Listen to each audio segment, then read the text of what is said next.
explaining the present higher education experience of students at Gaza's universities without discussing the war experience does not make sense. In Gaza, violence is not coincidental. The 2014 war, codenamed by the Israeli military as Operation Protective Edge, was third since only 2008.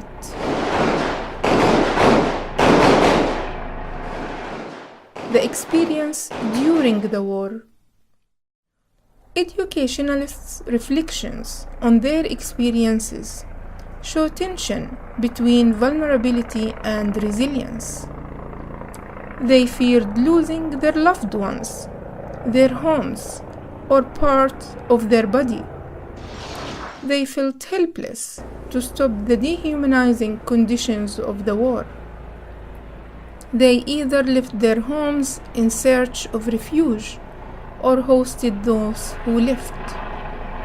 They hosted them under difficult conditions of lack of space, food, and electricity, and during the holy month of Ramadan, when they were fasting.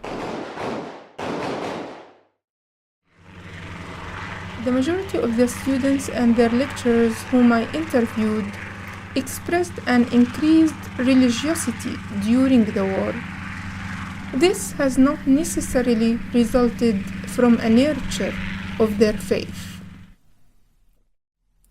Religion and a sense of fatalism has provided empowerment and psychological assurance for educationalists under the war circumstances.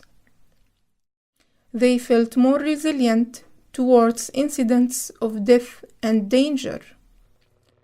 Their prior experiences in the war circumstances, historical and psychological knowledge, social solidarity, comparative suffering also made them feel more resilient.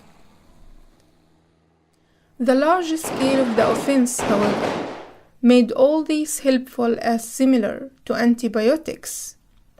Thus, as one lecturer mentioned, the trauma will remain in educationalists' memories, in their consciousness, and it would affect them in all aspects of their lives. The experience after the war. Even after the attack on Gaza was halted, Gaza University's students and their lecturers were not able to return to normal life. The sunshine over Gaza was clouded by post-war destruction everywhere around them, as well as the memories of fear, loss, and dehumanization.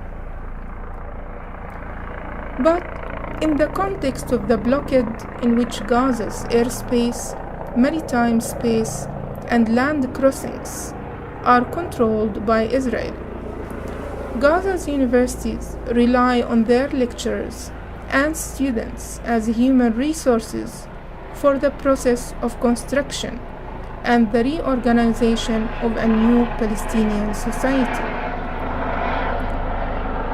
Nonetheless, after the war, this human resource was itself sinking in darkness.